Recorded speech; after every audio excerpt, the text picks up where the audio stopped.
Welcome to the realm of magic and mystery, classic horror and sci-fi. You are now entering the House of the Unusual podcast with your hosts, Eddie and Joe. Welcome, all you cool ghouls and friendly fiends. It's the House of the Unusual podcast. I'm your host, Joe Pavlansky, coming to you from an undisclosed location. Unfortunately, I cannot be with the group today. I'm going to turn it over to my good buddy, Eddie Guevara, for the introductions and the setup for what's going to turn out to be a great topic of discussion today. So, Eddie, take it away. Hey guys, how are you today? Hey Chuck. Okay. How about you, Jason? Good. Everybody's good out. Everybody's good out there. Well, I first of all, I wanted to bring to the attention of a lot of the listeners out there that we have been doing our podcast in Anchor for the last almost 2 years, and apparently Anchor has been absorbed by Spotify. Spotify actually bought Anchor a couple of years ago, but they finally decided to migrate everything over to Spotify. And for some reason, whatever, I'm just want to let some listeners know that we had a bunch of subscribers and stuff, and somehow they're not showing up anymore. We were over 7,000 subscribers. I think they did tell me, according to Spotify, to give it a few days for the analytics to pick up. But I'm just saying, if any of you guys out there are having trouble picking us up or listening to us, just give it this hope.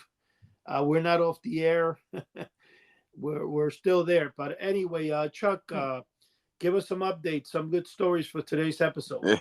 We've got a couple of good ones. Yeah, no problem. I tell you what, it's been crazy with magic, man. I mean, I've been doing a lot of traveling. It's just ridiculous. The month of May is insane, and so I'm off today, and my next show starts up Saturday for the weekend. But it's been one after the other. But hey, I'm not complaining. I'm thankful and busy. And we did manage to do a couple videos. I believe you have a few in queue. One is at Kennywood Park here, a theme park just outside of Pittsburgh, about 25 miles east of Pittsburgh in West Mifflin, PA. We actually took a video of the inside boat ride. It's an old boat ride called the Old Mill. And we went into like a haunted type of a mansion thing, which is like where you hold a trigger and you shoot different targets, and then the piano player plays, a skull pops out of the barrel and so forth. So that's a really cool video. So all the listeners out there, make sure you check it out on the upcoming Chuck's Corner. And yeah, I mean, things have been great. Things have been very, very busy, and pretty darn good. I was going to say, yeah, that video in particular, I just queued it in for this Friday night at 7 p.m. That video is going to be this week's Chuck's Corner. Great. It's a little different. It's a little longer, but I mean, I thought it would be real cool and people will enjoy it. Yeah. I did like the old mill. Oh, that is that's a Pittsburgh staple here. And we did find Laughing Cell. Now, they had refurbished Cell and they painted her. She looks a little bit too new, to be honest with you. And they took off her freckles and everything, and they put her in a new housing, like a box type of thing. And there's no sound, so you can't hear that. Yeah, you cannot hear that cryptic laugh. That's the most disturbing part. Yeah, that's the most disturbing part, Jason. That's what scared the crap out of me when I was a kid. But I did get her on video, and it's the original one from the Philadelphia Toboggan Company back in the 30s. She's like 6'10" tall. I mean, she's huge. She's bigger than you, Chuck. Yeah, quite a bit. Hey, Chuck, do you think, because if it did have the speakers in the front, maybe what happened is it was out of order or it wasn't working? I don't see why it wouldn't be laughing. It would be stupid to even have it there. You know what I mean? Yeah, she was going through the motions. From what I saw on the internet, she has a very basic, like a transmission type of thing with a worm gear type of thing where it'll jolt her head up and down and her arms will shake. And so she was moving, no problem at all. But there was absolutely no sound, which you'll see on the video. We were a little bit disappointed with that. But you know what? If I would have known, I would have brought my own sound. I have a double recording. And I would have put it on. Well, why didn't Sherry just record her and you laughed? Yeah, she should have. But I think that was the longest video we ever made, Eddie. Sherry had spliced different excerpts throughout the whole Kennywood Park, and it lasted about 17 minutes. I think that's by far the longest video we ever made. I don't particularly care for long videos, but this one is a very unique one, so it is well worth it to to spend that time. You know, the Old Mill ride was really phenomenal because, like I said, I love all those old-fashioned rides, so like haunted houses, what they call dark rides. Right. And most of the rides, actually, the toboggan company actually made all the, for I think throughout the United States, for all the dark rides, they used to make the buggies and stuff. I Right. believe they also made the buggy for, if I'm correct, for the Haunted Mansion. Oh, wow. Yeah, I think they did a lot. I think, I mean, I could be wrong in that information, but I remember hearing the toboggan company being the one that made the doom buggies. Now, what I was going to say to you, I was kind of disappointed that the old mill was lit up inside. Yeah, the figures were all fluorescent, it seems like. Now, believe it or not, that's a vast improvement, Eddie. When I was a kid many years ago, back in the late 60s, early 70s, all through the 80s and part of the 90s, all the attractions inside there were covered with like a chicken wire. I mean, it was like really bad shape. It was just so bad, it was ridiculous. But yeah, there was a big a screen of chicken wire that covered everything up. So you really had a hard time seeing. It just looked cheesy. So they did protect it from beer bottles and Coke cans and. Yeah, I guess that, and yeah, I guess they didn't want any kids jumping off the boat, maybe going in there now. But for some reason, like in the last few years, from my understanding, it's all opened up. So believe it or not, that's a vast improvement. Kennywood Park was a family-owned park for over 100 years. I guess about 20 years ago, they sold it to a Spanish firm, I believe, and they own over 400 different types of amusement parks. And they actually stepped it up. They made it better, believe it or not. Things were going pretty bad there for a while, but this place, I guess they reinvested. And I tell you what, it was the best that I've ever seen it. It was nice and clean. All the rides were in good shape. We did ride the Thunderbolt, which is a wooden coaster. It was really popular. It was called the King of Coasters in 1968, and it's a pretty cool coaster. I mean, it does wake you up. I don't particularly care for the steel type of coasters because I think they push the envelope too far. But I like the old wooden ones. You know, when you're talking about the old wooden, when you compare it to Coney Island Cyclone, I think Coney Island Cyclone is a little older than that, but I Yeah, think if you notice, they all have a similarity on it, all the they, coasters. Now, I know Coney Island, they almost had to shut it down a few years ago, and then I guess a bunch of people raised enough money to keep it open because it's been open for almost like 100 years. oh yeah, Yeah, and I remember riding that as a kid, and I thought that the most funniest thing about it was is that you went down the huge hill and all that stuff, and everything was fine. But when you went at the end, when you were almost ready to get out, there was one particular small hill that made you get off your seat. So I still remember that. But like I said, coaster days are way gone for me. Yeah. I hate anything to do with that. I used Hey, to love those rides, and then it was a few years, and then I had kids, and then we were going on a ride, and then I discovered that my stomach does not like those rides anymore. that's I know. exactly what happens to me. I can't take it, man. I Yeah, used I to have can't. no problems, but now You it's know what? I don't like things that spin. The older I get, I can't take anything that even remotely spins. My kids took me on a ride somewhere. I think it was in Erie, and there was things that spun a little bit like those cups. hmm And, believe it or not, those cups made me so nauseous. the It was tilt-a-whirly. Yeah, something like that. I was really ready to throw up. I mean, I Yeah. was really sick. I can't Well, take anything that spins. funny, similar story to you though.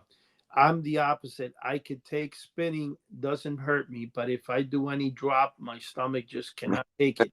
Okay. Oh. I got, and this was so freaking embarrassing. This is my oldest daughter is 36, so let's say she must have been 5, 6 years old at the time, and we go to Kingsburg Amusement Park. Now we're in a park, obviously that it's the second oldest in the country, I think, whatever it is, and they had not the teacup, they had a worm. Okay, the worm only went up for little kids, and the worm, went over a couple little hills. And but what I'm saying, it wasn't a roller coaster, it was just like the teacups that go around. So the hmm worm is connected in the middle, and it goes up and down up little hills and stuff. And I got on it with her, and the expression I made when it went down the first hill was like, "Oh my god!" And my wife says to me from outside, "Didn't you get embarrassed?" I go, "Maria, what do you want me to do?" It was horrible, man. Yeah, yeah. You can't. I You get older, you can't take those Yeah, rides I anymore. can't take. But the last time, 1984, Chuck, is the last time I think, or 85, I wrote lightning loops in Coney, in Great Adventure in New Jersey. Yeah, That was the very last time I ever rode anything, and that's the loop roller coaster that goes upside down and stuff. Yeah. And here's a killer. That would be rough. You know what? Mhm. Sherry's more of a daredevil than I am. She could ride just about anything. Yeah, women do that. Same thing with my wife. And my wife is 62. She can do that. She can ride it. I can't. But I'm gonna tell you the one thing. I found out that when you drop backwards, because I mean lightning loops, it drops forward. I mean, it's kind of like, here you go. It's kind of like when they called that what was the name of that? It had a name. I mean, I know they have it in Walt Disney. They have Tower of Terror, Oh which yeah. was similar, but I think it was called Free Fall. I think it was called Coney Island. Oh yeah. Where they push you out and then they throw you down at 100 feet. Right. Well, the thing with that is what I'm saying is that in the lightning loops is kind of the same. You get on the coaster, you're not going up a little hill and then coming down. It's just you get on the coaster, you got to go up like 10 floors to get on it. And then it's like, choo, you go down and you spin around in two circles. And then you go to the other side and then, choo, you go backwards. When Wow. you fall backwards, it's not as bad as when you fall forward. That's the deal I'm trying to say. Oh. So the backwards part is more endurable. And that's why you see when astronauts take off and stuff, they're always on their back. They're always on their back. Yeah, I think the G-force, when you fall backwards, your body can sustain it better than when you go forward. And that's the only thing I could say about that. But anyway, getting back to some of the topics here that I wanted to ask. Joe, how's your, Jason, I'm sorry, I'm saying Joe, how's your search for karate books? Did you come across anything new? What did I come across recently? But I got a second copy of the World's Deadliest Fighting Secrets I ran across one on eBay, and I was surprised to see that I have an original, I think, from 1968, and it has no other advertisements other than the content of the book. But the later copy, which I think is from the early 70s, is selling the Weeder self-defense course. It's got ads all over it. Yeah. So he didn't miss a trick with that book. That's interesting. You know what? I have two copies too, and now that you mentioned that, I don't remember if it has any ads in it. That's very interesting. I'm about to ask you from outer space, from outer space, from outer space. I love the way, really love the way that you'll get something going through, especially when you have it on airplane mode. But that's interesting. So the whole thing, basically, what I was saying is that you could have different companies that were selling, but what probably happened was he started in 1968 selling it, and maybe he saw he could sell ads in it because of the amount, and he was charging Joe Weider. That's interesting. Yeah, there was ads for that. There was weight loss ads, and then there was I think two weight loss ads and a Joe Weider. So he was making some cash, I guess. Yeah. I tell you what, Joe Weider was a master of different types of advertising. I remember in the 70s, the 80s, I used to read his magazine. It was it Muscle and Fitness, I think, Jason, something like that. And man, that guy hit circulations all over the world. Yeah. Looking at his self-defense course, the quality of the artwork in there is so head and shoulders above anything else I've seen. Really, like, they spent some money on that production. I guess he had the machinery already in place, right, with his weightlifting courses and stuff like that. Yeah. The thing that's kind of funny what you're saying about that is that Joe Weider, I mentioned it before, used to be located out of Union City, New Jersey. Way back, I guess, in the early 70s. But did you know he's Canadian? No, I didn't. I think I did remember that. I think I did hear that. Yeah. Yep. But you got to go to New Jersey if you want to get in the mail order. So. Yeah, well, the thing that was funny, though, is that I when I was, I don't know, about 13, 14 years old, actually, no, a little older, I'm sorry, because I think I was like 15, 16, give or take. And my friend used to work in the building. He worked in a factory packaging products in the building where Joe Weider used to have. Now, that's probably why he was able to print that, because it's the building itself is a warehouse. It's a huge warehouse. It's about 10 stories. And I'm talking about those warehouses you see like in Brooklyn, New York and stuff, where you can have high-lows in the floors because how thick the floor. I mean, this is an industrial warehouse. And Joe Weider was located in this building there. And I mean, the reason was kind of funny because I went there to work with my friend, and I quit the same day. I'm like, I'm not working here. It was like it was like $3 an hour minimum wage, and I'm like, heck no, I'm not gonna work in a warehouse when I make more and whatever, you know. Mm-hmm.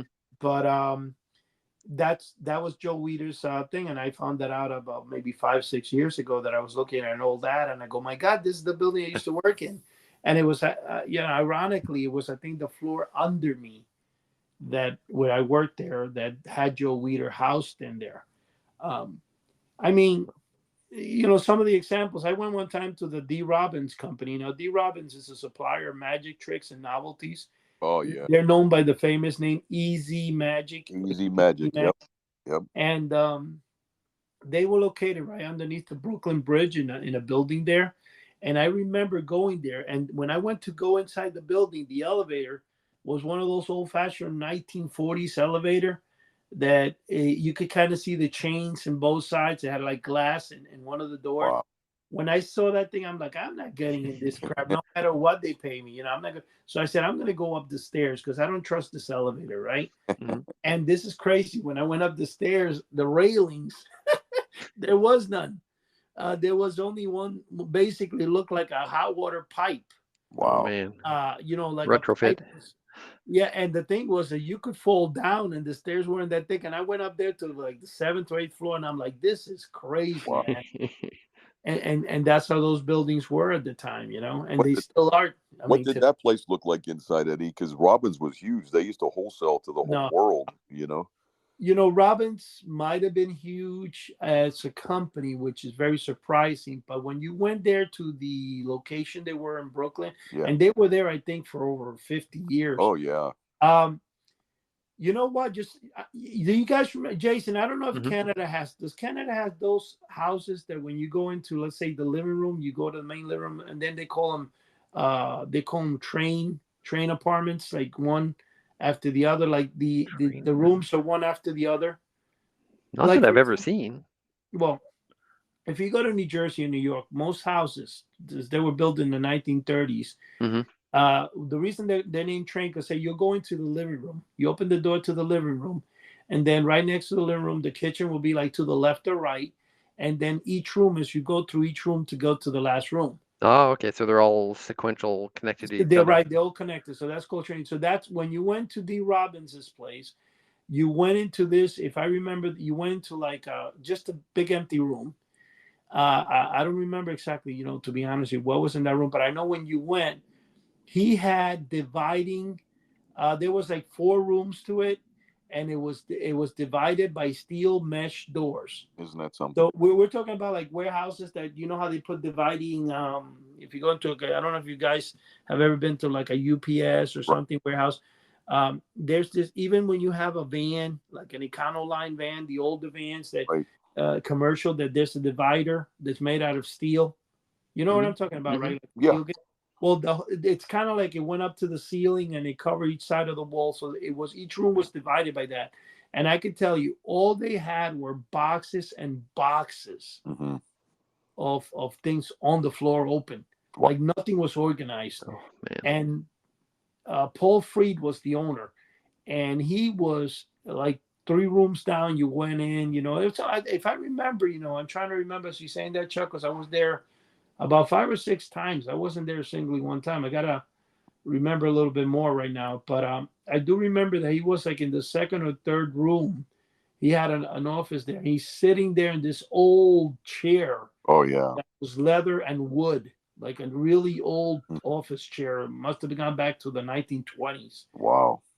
It was not. I mean, SS Adams was very organized in a sense. It gave you the feel of a warehouse, not a feel because it was a warehouse, and you went inside, and of course, the best way to describe this, and Jason, I don't know in your neck of the woods if it's like that, but if you ever go to a U.S. postal office, and you go to a post office that's been around 100 years. Yeah, I know what you're gonna say. Yeah. the look of the post office inside, how they have the old radiators, and that's exactly what SS Adams would look like. That's exactly what the other place would look like, D. Robbins. But the only difference, the twist to it, was that in D. Robbins, everything was on the floor. Like everything was a mess. Man. To be honest with you, I remember him getting me. There was 25 lessons in not 25 lessons, easy lessons in hypnotism, or EC, whatever it was called. Yeah. And he had to actually go through a box there, one of his workers, and they opened like 2 boxes to get the copies. So they weren't like organized. They weren't organized. Yeah. And you Imagine know how long it took to pack shipments. Jeez. Well, pack orders. He had several people working. He had about 3 or 4 guys working there. Mm-hmm. Older, what you would probably call today some migrants. Yeah. They were working there. They were nice people. They have a. I mean, Paul himself was kind of like a guy a little bit overweight, more than you want to be over. Pretty overweight. Yeah, I'm not gonna. I mean, the guy was all right. He was nice to me. I can't say he treated me bad or anything. I bought a few items. Sure. I tell you what, Eddie, back when I first started getting into magic in like the early 80s, I mean, Robbins and Mac Magic, I mean, they were probably the main suppliers to magic shops across the world. That's what I'm saying. But you know what, Chuck? If you anybody, Jason, have you ever been to the U.S.? Have you ever been to New York? I've been through New York. I haven't spent much time at all in New York. I think I've seen the airport. Oh, okay, the airport. If you go to New York and you go downtown, here's the best way to describe the stores of the 1970s and the warehouse. If you go downtown in New York and you go to, let's say, 34th Street by the Empire State Building, whatever, most of the stores there are wholesale stores. You know what I'm saying, Chuck? Right. So when you walk into any of the stores, it's like a 10 feet wide by 20 feet deep store. And everything's, how packed in both sides with boxes, and then it's up in the wall, and you're trying to make your way back to the store. You know what I mean? Yeah. Everything's in the middle. Messy. That's basically the best way to describe Honor House, Johnson Smith. I was saying, I never got to go into actually Johnson Smith. I met up with Craig Taubeck, but he drove to meet me because I didn't actually get into the Johnson Smith. I saw the building on the outside and stuff. But what I was going to say to you, though, is that when they moved to Florida, they were a lot more organized. Yeah. Oh, yeah. Okay? But in Michigan, the warehouses they did, and just like because I did go into the Honor House warehouse and stuff, it's just a huge warehouse. They got the old steel shelvings that weigh like a ton a piece. Like if you go to Home Depot or Lowe's Home Center, those shelvings, like, you know what? I should have said, I just didn't even think of that. I'm sorry. Home Depot, office, or Lowe's Home Center. Yeah. Any of those places. When you go inside to the lawn department and stuff, that's probably the best way to compare a mail order company back in the 70s.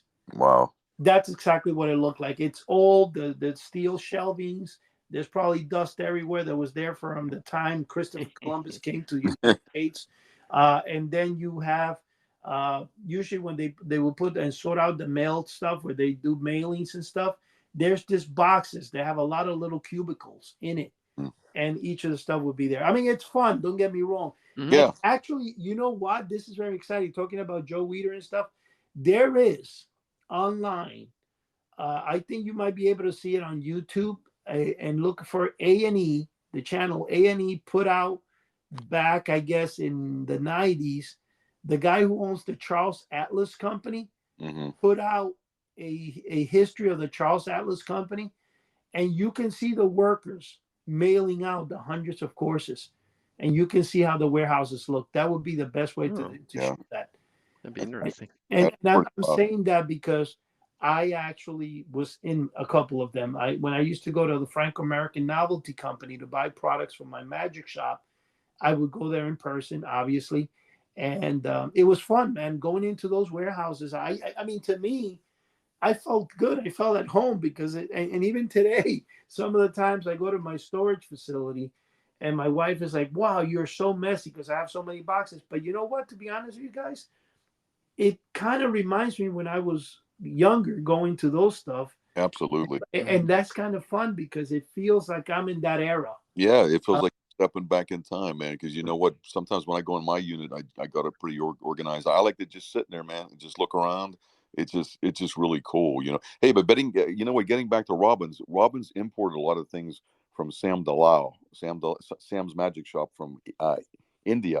Oh, Sam, yeah, I've read some of his Yeah, newsletters he had there. yeah. Now Sam Delau made some pretty good stuff, and he made it dirt cheap. And so Robbins bought it off of them wholesale. So I don't know what they would sell for, but throughout the years, yeah, Sam's Magic Service, they made a lot of things that Robbins had imported. You know, from different types of apparatus magic, boxes that look empty with a mirror going diagonally. You know, mirror boxes, black art. I mean, it was some pretty cool stuff. You know what?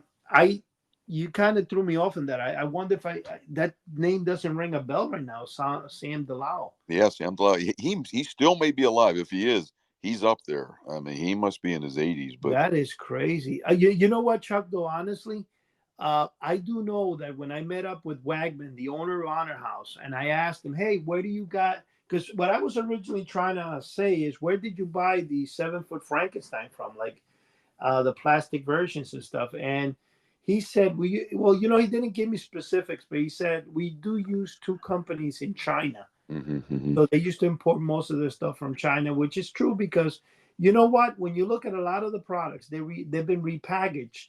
But like a good example, I was watching the other day Michael Diamond. Now we've spoken on Michael Diamond. I've tried to get him on once or twice, but of course we're working on a 6-hour difference. Yeah. And he's over in the UK, and I noticed he has a YouTube channel, but he does most of his videos on Facebook. And he does unboxings in Facebook. I mean, unfortunately, the problem with that is that you really can monetize and make money off videos. So if it says, for example, that for some crazy reason your video gets 6 million views on Facebook, you're really not going to get any money, you know? No. If you were on YouTube, that's a different story. But I was watching some of his unboxings, and apparently he received a box of old novelties, like from the 70s.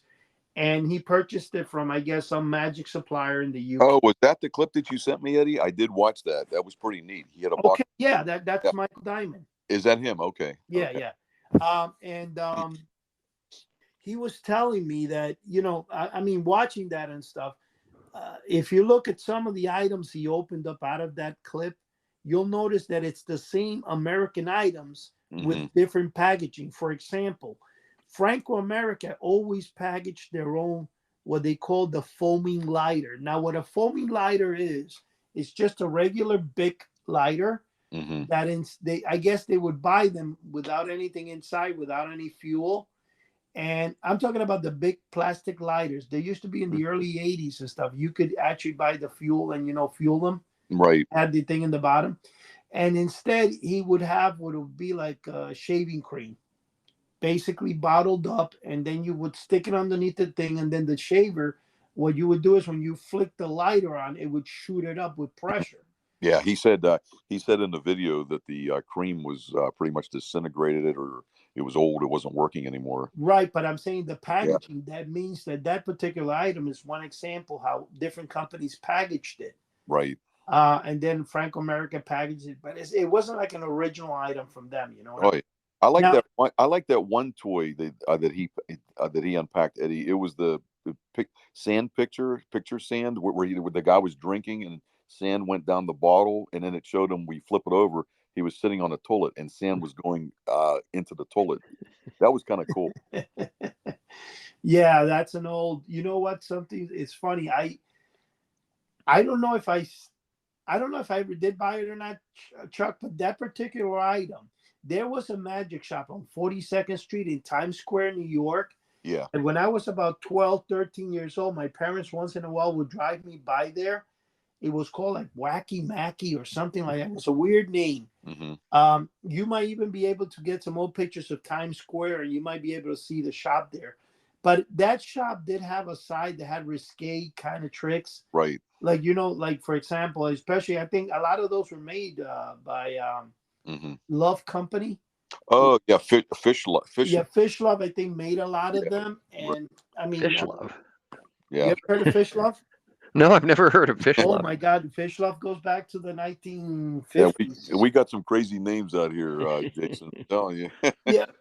You know what, Jason? You might not remember the name Fish Love, but I'm sure you remember a lot of their products. Yeah, probably would recognize some of their products. Yeah, because they made a lot of the novelty products, and I mean, there was also accoutrements is a more modern. I think started in the early '80s, and what accoutrement did is they actually reproduced a lot of the original items and Mm-hmm. repackaged them with antique kind of packaging. Now, another thing for not only accoutrements, there's also Rocket USA Mm-hmm. and Shinglings or how do you pronounce the name? I think Shinglings. Yeah, something They, like. they remake the original Tin Robots. They remake a lot of the stuff, and they've become very popular. I used to actually, I have an account with Rocket USA and one with Shilings. Shilings, I think is what it is. Mm-hmm. And that goes back to the early '80s when they started. And I remember ordering the one I think was from Rocket USA. They made the robot, which was a wind up model of it, and I bought like I think it was like 4 dozen of those, and I used to sell them for like $50 a piece. Mm-hmm. I still have like 6 left in the original boxes, mint condition, because I just kept them for myself because I didn't want to sell out completely. Yeah. Some do today $75, $100. Like I said, I still have 6 because I did keep them on purpose. Just like Pointer Products was still in business when I got married, when I started the business. Pointer Products, are you familiar with them, Jason? No, I don't think so. Okay, Pointer Products makes the Adams Family Thing Bank, the little black box that the hand comes out and grabs the coin. Right.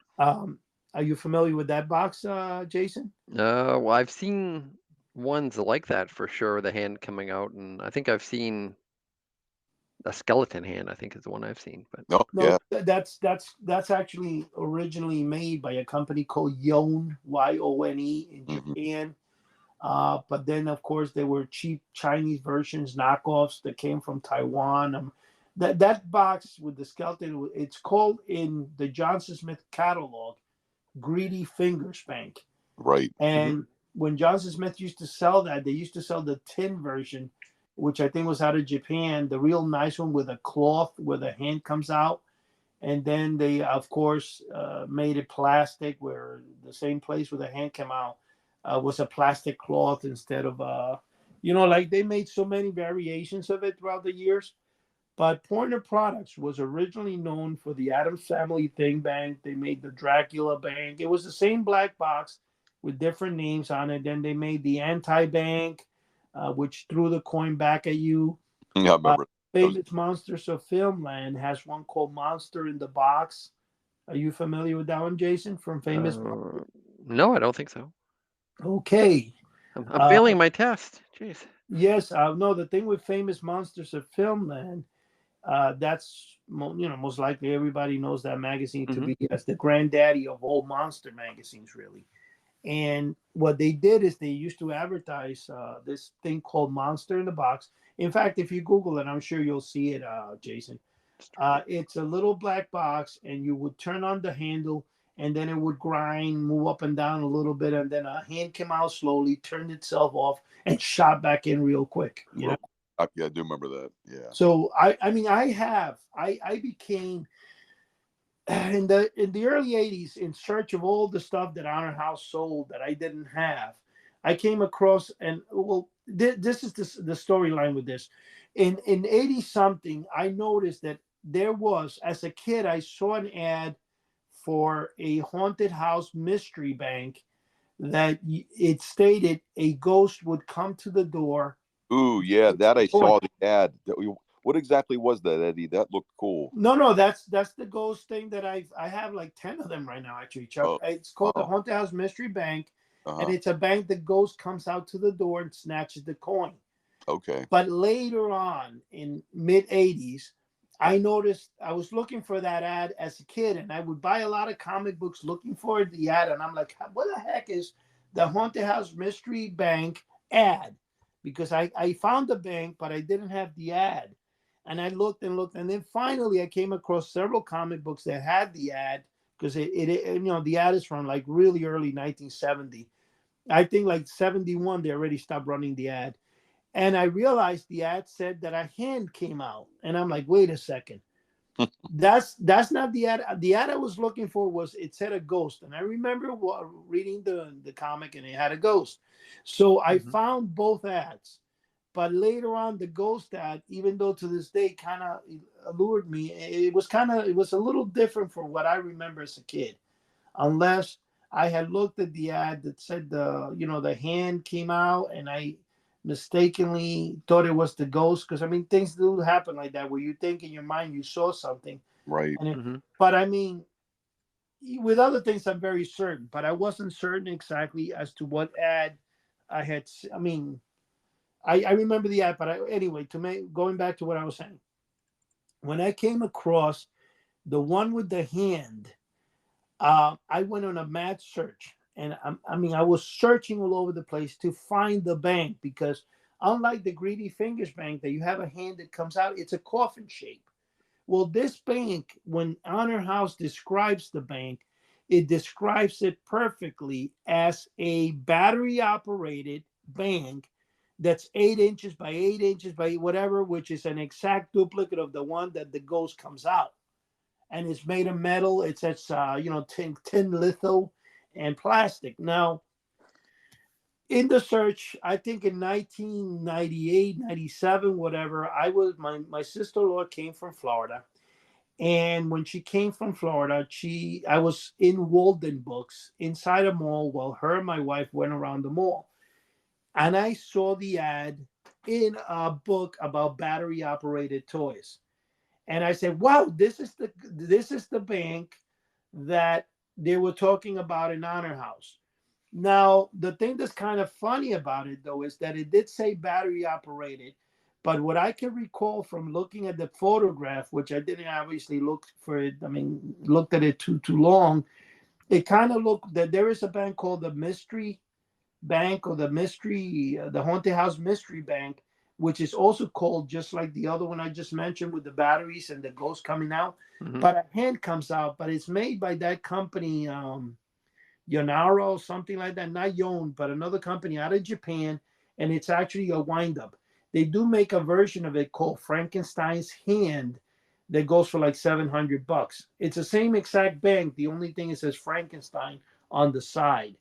I do have, again, a copy of every of those banks. In fact, in my search, I think I obtained every single battery-operated bank that they ever made, okay?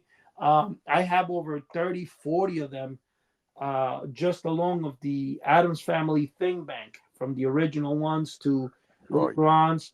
I basically bought every Pointer product bank, including one that was called the Miser Bank, the Uncle Sam Bank.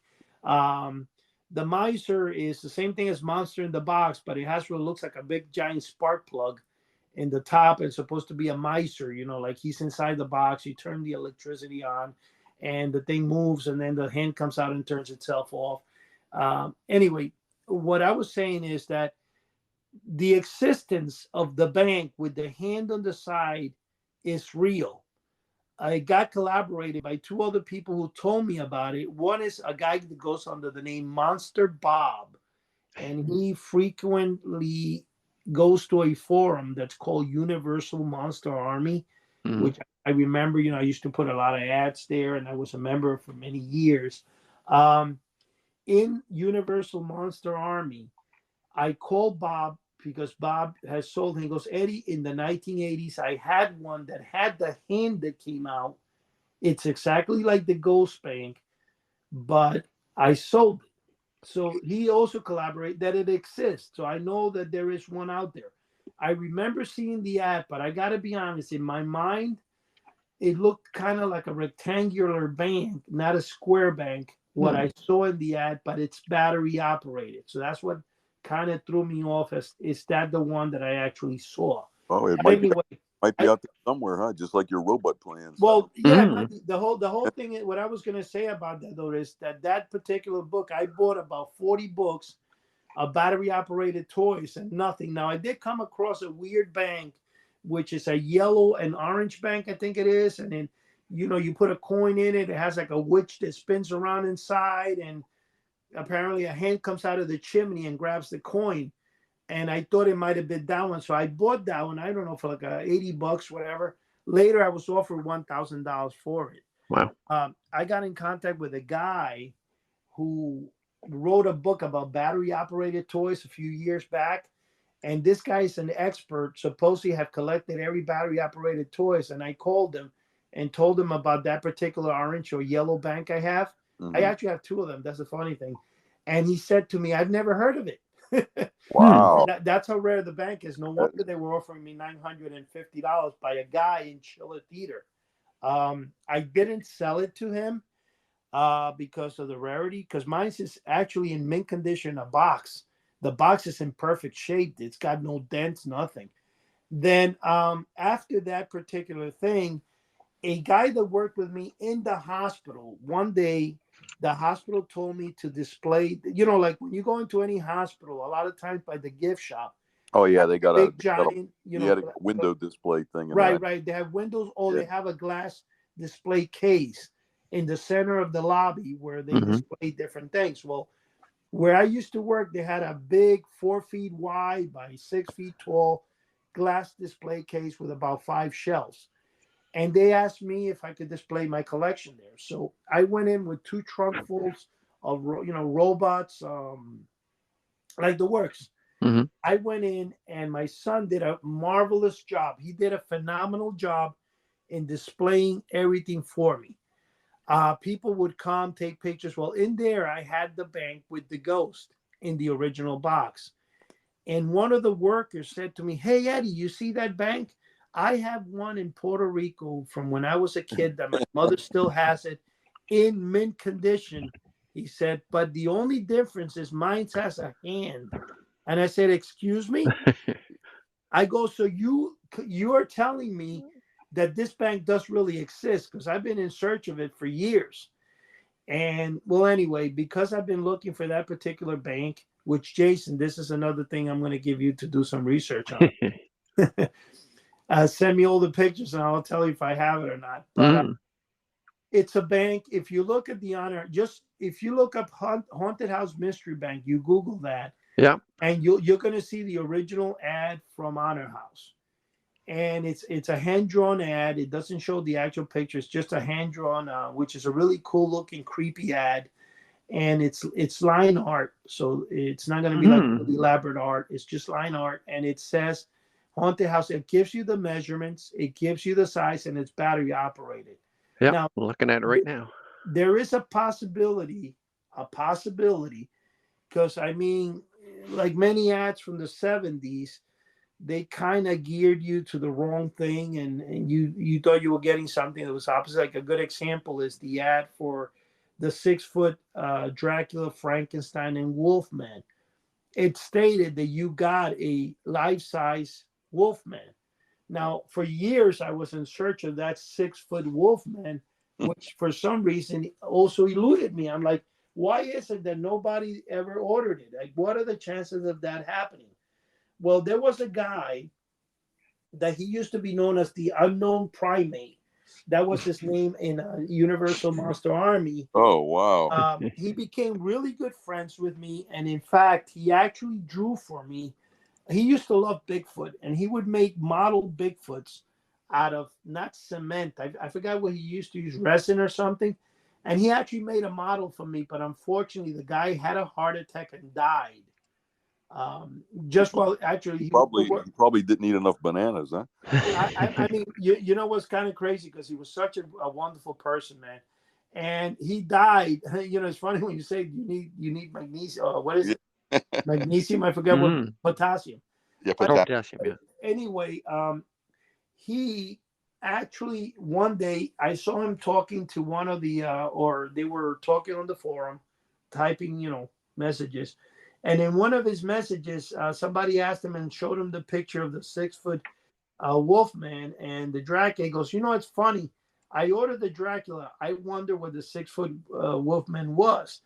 And then this guy, answered. My buddy answered him and said, I ordered the Wolfman. And he says, and I ordered it. And when I got it, all I got was a big poster of a large face of what do you call it? A life-size face, basically, of Lon Chaney. Oh, wow. And then I realized that when you look at the ads from Honor House, the Wolfman is only pictured the top of his head. In other words, what they meant life size was that the face was life size, Oh, not a man. 6-foot poster. And then I realized that because, since I do have a pretty large collection of Honor House original stuff, one of the Honor House things that I have is a letter one of the customers sent in. This was given to me by Mr. Wagman. And the letter stated that they had ordered the 6-foot submarine. I'm sorry, they had ordered the Sherman tank and they were sent the submarine. So the guy was returning the submarine because he was pissed off that they had improvised, And what I'm saying by this is most mail order companies, if you ordered whatever product in a comic and they didn't have it in stock, they would just send you something in place of that. And that happened to me, if I remember, about 3 to 4 times, especially with Johnson Smith. They just sent you something totally different from what you ordered. And because of that, the reason I'm telling you and going around telling all this story is that is if you look at the ads, and this isn't to try to answer the question of why I think the ad from Honor House, the Haunted House ad, might have an error in it, is because, again, when people read the story of the monster-sized monsters, the 7-foot plastic Frankenstein with Boney the Skeleton ad from comic books, the word awful is spelled AWEFUL, which is spelled wrong, and it was spelled like that originally by the Johnson Smith Company. Because like I spoke to Craig, that mistake, you can tell Honor House copy and paste it. Now, of course, at that time, you don't copy and paste. You actually cut out or you typeset the thing or photocopy. There's no computers in 1968, 68. No. So the thing is, they're what they used to be called this old typesetting machines, which were very barbaric. It was like typewriters and you would use, and then they would paste up everything and they make copies of that. But and I know this because I actually did my very first catalog in 1984, 85 that way, because at that time there were still no computers, And the point I was trying, in fact, what I'm trying to say is that there's a possibility that the guy, now that is a lot of talking to get to one statement. There's a possibility the guy who wrote the ad for the mystery bank might have somehow mistaken the ghost for a hand. Or maybe he just wrote the ad based, because the measurements for that are identical to the Haunted House Mystery Bank that has a ghost coming out to the door. That has been, this is kind of funny, in 1995 or 96, when I was looking for that bank, I used to use an old magazine called Toy Shop Magazine or Toy Shop News, where people traded collectibles and bought collectibles, and you would send away, and the people ran ads in there selling antique dealers. This is like a flea market in a newspaper. Anything you look for, you have to go through all the microscopic wording to see if somebody had it. And I could not find that bank anywhere. Since eBay came around, I've actually bought and sold over 6, 7 of them. Wow. And in my possession right now, I have 8. And I have 2 in the original box. And what I've learned to do is I've learned to take them apart and fix them up and make them, work when they're not, change the motor on it. I've become pretty good with that particular bank. You got pretty proficient. Wow. Yeah, and in fact, I've been trying in my back of my mind. I've told Dave a couple of times we should actually put it out. It's very easy. I do have one that I bought that was really all screwed up and stuff, so that I can break apart to be able to reproduce. Yeah. But what I'm saying with that particular bank, even though it sells for $200, $300, $400 still in the box and everything, what I want to tell you is that the purchase of so many banks was, in fact, the reason I did so, was trying to find that original bank. And then when I saw how many different versions were out there, I wanted to get all of them. If you copy what I'm saying, Jason. Now that you see the bank, Jason, if you can do any search, or anybody out there that's listening, if you have heard of the haunted house mystery bank, that a hand comes out. Now, I'm not talking about the rectangular, small, wind-up version that's called the mystery bank. I'm looking for one that's just like exactly like the ghost bank. It's made of tin litho. Tin is, of course, the metal, the 1970s, where everything was printed in metal, with the plastic top. But supposedly a hand comes out the door. That version is, if it does exist. Now, I think I can justify this, what I'm about to say, that I think it gravitates with all the years, and I'm talking about, Jason, when I went into something looking for something, I would spend weeks and weeks and hundreds of dollars looking for this. Like, I would make phone calls all over the map, and I could tell you through flea markets, through people online, I've spoken to everybody to know that I do have, like I said, those two people that verified that it did exist. So that's why it kind of never closed. I never had closure with it. But I'm also bound to kind of believe that it might be possible that people think it was a hand, and that reading that ad, that it was actually put in there by mistake. It could be. What kind of threw me off is when Monster Bob from Universal Army verified that he had it. But I'm thinking, because Bob is up in age, he's probably in his late 80s if he's even still alive today. And when he told me that, I think he was diabetic and stuff. What I'm saying is he could have been thinking of the hand bank that you wind up, or he could have been thinking of the one that I have, that a hand comes out of the chimney and it is battery operated. And that's why he said he had it. The only thing is, the guy in the hospital was in his 40s, a young guy, which unfortunately he passed away too, because it was kind of crazy. He was going to bring it to me from Puerto Rico, but oh my, I always there's always this wall I encounter when I'm getting close to something, and then it doesn't get through there. But the universe doesn't want you to have it. No, yeah, you're not meant to get that, Eddie. Face it. Yeah, but anyway, the point is that I am the two things I really there's 3 or 4 things in my life that probably would make me fulfilled as a collector, or that if I were to find, I would probably never need to find anything else again. But then again, that's what we say until we come across something that they. Oh yeah, they come across something else. One is, I have the original ghost that I ordered as a kid was from Honor House, the 7-foot monster ghost, and I still adore that ad, even though it's the most simplistic ad. It's a beautiful ad, yeah. But the Honor House one is not like the Melting Company that shows the monster face, and the monster face is really more elaborate. The Melting Company is probably the second most famous ad, but even the Johnson myth. But the Honor House was a very simple line art. But I think when it wrote itself, when they wrote it, and I could tell you right off the bat that it read like this: "Scare the daylights out of your victim as this terrifying life-size ghost hovers and darts over him. Can be controlled up to 50 feet away, so you can hide watching your victim." I love that. When they said "you control," there was always a threat. It was, but my favorite part is where it said "complete instructions included." Yeah. I thought the instructions included was like some secret device. But you know what, though? You see how I memorized it. That's how much I used to love that ad.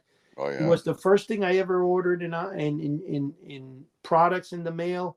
It's what made me a collector. I still have the original sheet, and I still have the original plastic string that came with it. Wow. Cool. The Ghostface Casper balloon popped, so I do not have that. But what I don't have are the original instructions, because I had them, and somehow, either in the 1995 fire they disappeared, or when I was a kid, it was thrown out.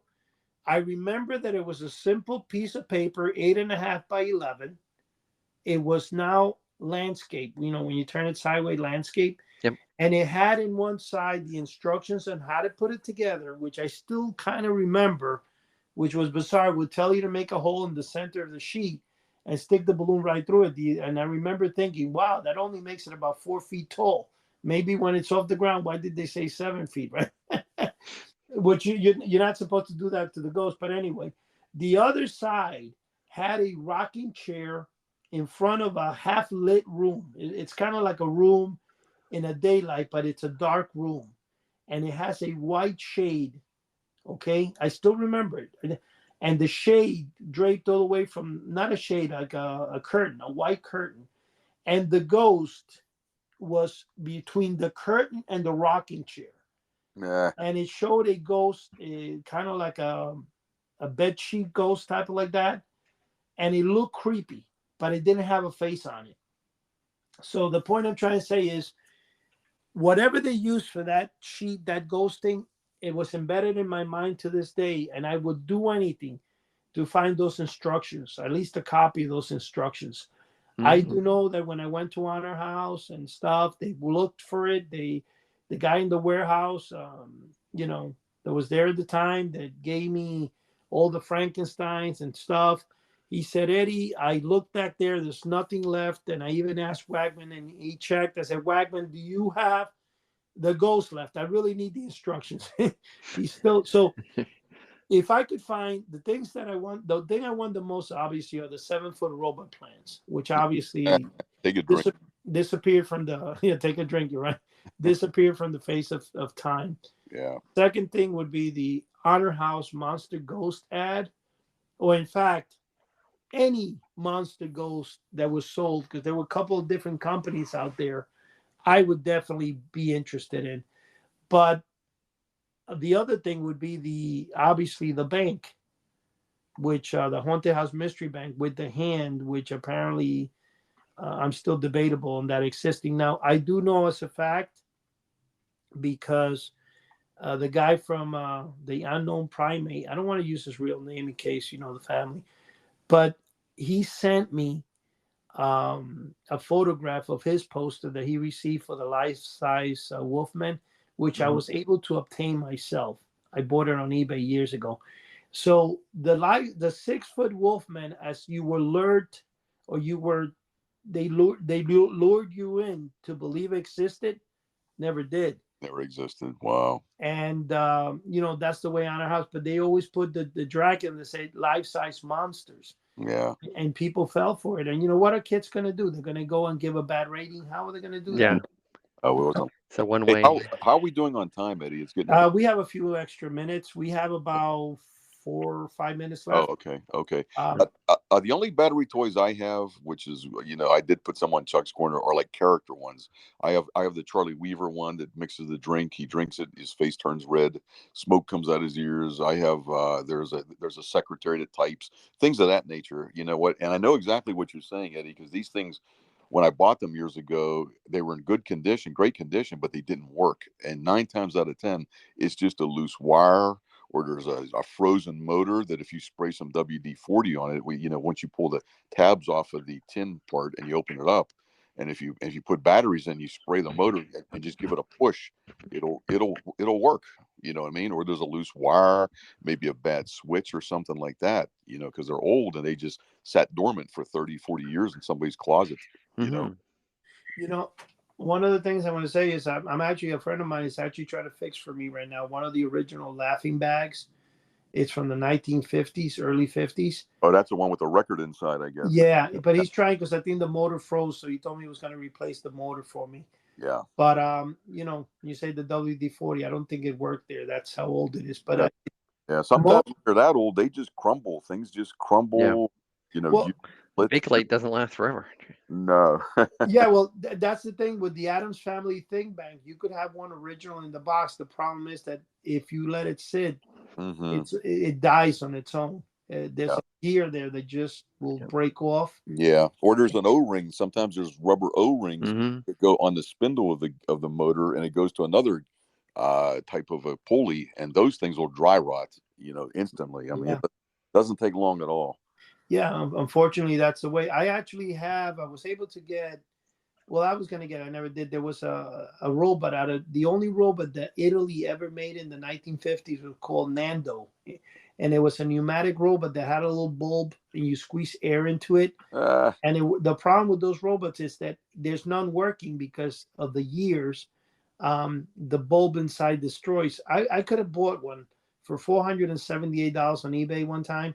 Again, my wife, just like I could have bought the original Spider-Man comic book #1 for $370. Wow. And she did not let me. I had it in my hand. The comic book store in 1986 says to me, "You can have it, Eddie. I'll give it to you for $370, whatever." She did not let me buy it. I'm sorry. This wasn't 1986. This was 1997. Wow. 1997. And of course, eBay wasn't that popular. So people, and the guy goes, "Eddie, it's a #1. I took it out." He goes, "It's in almost mint condition." He says he had it for, I think, $700. He goes, "Since you always say if you want, I'll give it to you for $370. Oh my! And she didn't let me buy it. And then she didn't let me buy the Nando robot. The problem with the Nando robot is one recently sold for $14,000. Oh my goodness! Yeah, Nando. It's a little metallic Mm-hmm. robot. It's about 8 inches, and I was getting one inside the box for that price, 400 and something. And what I'm saying is because I won the auction, and then she made me renege on it, and I got in trouble with eBay. But I won the auction for $470 on the robot. And there's a lot of things out there, guys, that people don't realize, but there is a lot of nice things out there. But Jason. Hey, that's pretty sad that Italy just made one robot. Oh my goodness! Mm-hmm. No, that wasn't. They didn't really make anything more. That was the only toy they ever did. But here's the thing, Jason, I'm going to give you a task out there because you got your work cut out for you, Jason. But if you find anything related to the 7-foot ghost, be careful because you can actually wind up back to me somehow. Yeah, well, all the it's like if you search for iCondo now, everything leads back to me. So. Yeah, that's the thing. It's funny. I told the story. Now we have like a minute and a half. I told the story really quick about this, but I one time placed an order for the 7-foot robot plants that I thought I had found, and as soon as I placed the order, I hear my phone go bing, and I go, "What?" Yeah. And I forgot I had run an ad in Fiverr. I used that image, and I thought it was somebody selling it. And well, anyway, that's funny. Listen, guys. Again, we're running out of time right now. We have about 40 seconds. I want to tell everybody thank you out there for listening to us. Please tune in to houseoftheunusual.com. There's going to be a lot of new changes, including the format of our podcast. Our podcast starting June 1st is going to be aired totally different. It's going to be a whole different setup. And I'm also going to be trying to do some reviews of toys where I can actually bring out and show you guys what I'm talking about with the different banks and stuff.